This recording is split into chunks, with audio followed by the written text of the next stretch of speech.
Hello gamers, Godfather here. A lot of people have been asking me on how to build Jinhsi. Should you use 3 cost of Spectro damage or attack percent? How much better is her signature weapon over the Jiyan 5-star sword or the standard 5-star blade? And how much damage can you expect from your Jinhsi to do at level 90 with less than average echo substats? All of these questions, along with a sequence damage comparison, will be answered in this video. Oh, and let me remind you that at 500 subscribers, we are doing a giveaway of a battle pass and a monthly pass for 2 lucky winners. If you want to join, you need to like, subscribe, join my Discord to be eligible for the giveaway. Let's get right into the video. First of all, let's talk about the echo substats we will use in this video. We will use attack percent, crit rate, and crit damage. On the left is the lowest value of the substat roll, and on the right is the highest value of the substat roll.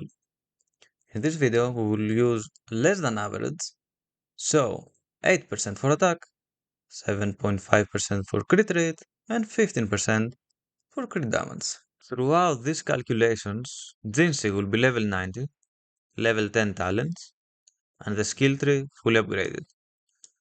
The weapon will be level 90 and we will change to different weapons here, but and the echo substats will be 8% attack, 15% crit damage, 7.5% crit rate, and the enemies we will assume that they are level 90. We will start with her signature weapon at level 90 and 4-3-3-1-1 echo combo.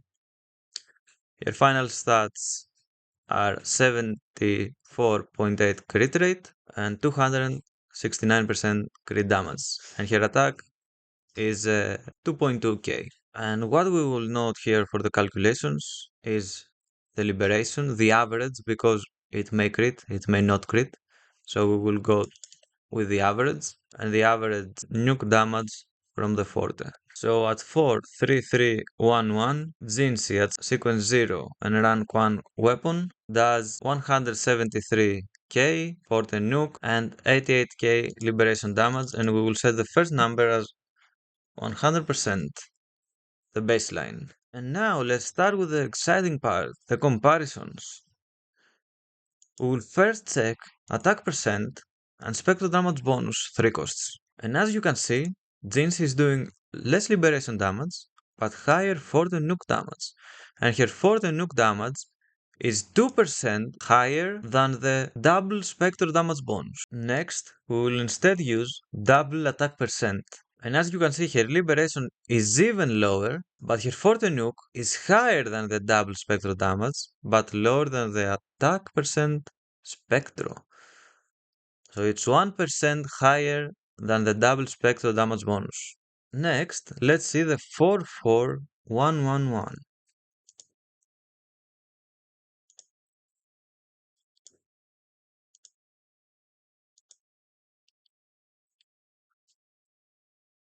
And now as you can see, the liberation and the forte nuke are even lower than even the double spectral damage.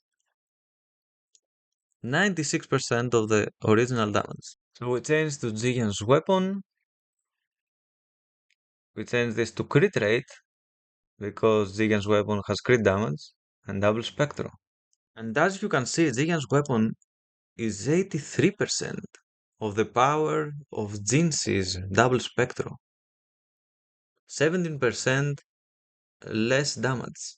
Now we change to attack percent, 3 cost, and let's see the difference.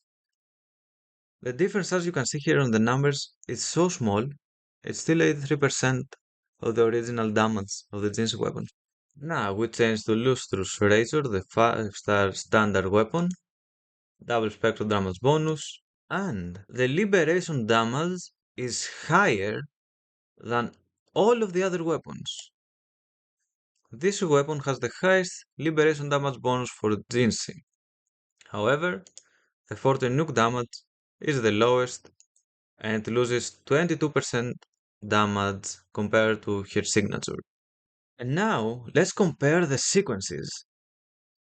I will go one by one to sequence 6, rank 1 weapon, and then I will upgrade the weapon to rank 5, and let's see how much damage Jinhsi can gain from these sequences. First sequence gives her 80% damage boost to her final 40 nuke damage. And as you can see, this is a massive boost from S0, 27% damage boost. This is insane. And the liberation damage, I will not upgrade it until we get a boost to the liberation damage, of course. The next sequence, sequence 2, refers to out of combat getting full stacks, so it's no damage increase here, so we will bypass it. Sequence 3 gives 50% extra attack to Jinx. So the liberation damage gets a small boost, and the Forte nuke gets another massive boost. 55% stronger than S0 and 28% stronger than S1.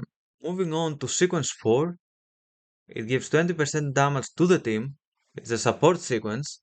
However, this 20% damage applies to Jinhsi as well. This sequence is a smaller boost, 8% from the previous one, but it's however also a team damage buff. Jinhsi turns into a support as well with sequence 4. For sequence 5, the liberation gets a massive damage boost to 120% the original damage. Let's see. The Forte nuke gets no upgrade here. However, the liberation does so much damage now, it's almost identical with the damage of the Forte nuke. And now the moment you have all been waiting for. The massive sequence 6 of Jinhsi. Let's activate it. The results are massive. It's more than double of the S0 damage. 237%. You get 137% more damage. This is insane. And for the final insane comparison, let's R5 the weapon. With the weapon at R5, you get 273% more damage. Another insane boost. However, now, let me show you how much damage increase is each upgrade over the previous one, and not over S0. Sequence 1 is 27% stronger than S0. Sequence 3, 28% stronger than S1. Sequence 4, 8% stronger than S3. Sequence 6, 74% stronger than S4. And R5, sequence 6 R5 is 36% stronger than sequence 6 R1. Let's now do a recap and go through the results, and let me give you my thoughts and conclusions on all this information. Let's start with the weapons and the echoes. Regarding the echoes, you should always use 4-3-3-1-1. And then it doesn't matter if you use attack percent or spectral damage bonus, because whichever combination you use, it's 1 to 2% difference, with double spectral being the weakest, then double attack being 1% higher than double spectral, and attack and spectral damage being 2% higher than double spectral. Now, Jiyan's weapon is 17% weaker than the signature weapon of Jinhsi, and the 5-star standard weapon is 22% weaker than the signature of Jinhsi. So overall here, you need Aegis of Harvest, the signature weapon of Jinhsi, to do the most damage. It's a big upgrade. However, you need to use 4 3-3-1-1 echoes, but the attack or spectral damage bonus main stat doesn't even matter. Use whatever you like. And now for her sequences. As you can see, the sequences of Jinhsi are amazing, and all of them are a massive damage boost. Because as you saw, the signature weapon over the second best option was only 17% damage boost. However, the sequences, each one of them, look, we have, if you are S1, 27% more damage, S3, 55%, and you go to 63% with S4, and also Jinhsi turns into a support and buffs the team. Then S5 turns the liberation damage into a secondary Forte Nuke damage. It's almost the same damage as the Forte Nuke here. Massive boost to the liberation damage. And then we have the S6, and Jinhsi does 100%, 137% more damage than S0. And then a massive upgrade with the R5, 173% more damage than S0. So Jinhsi at S6 R1 and S6 R5 with 140 nuke, she deals 2.5 40 nukes of S0. This is a massive upgrade. So guys, if you got value out of this video and enjoyed this video, write me down in the comment section below and tell me if you want to see more videos like this and damage calculations of more characters. I have also been thinking that I will do a video like this for Chang-Li. Yes, Chang-Li. I can do an in-depth damage calculation for Chang-Li before she is even released, so that you guys can get prepared and build the best echoes for her and use the best weapon for her.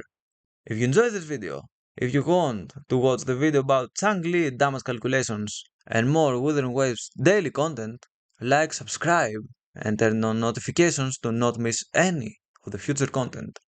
Thank you very much and see you in the next one.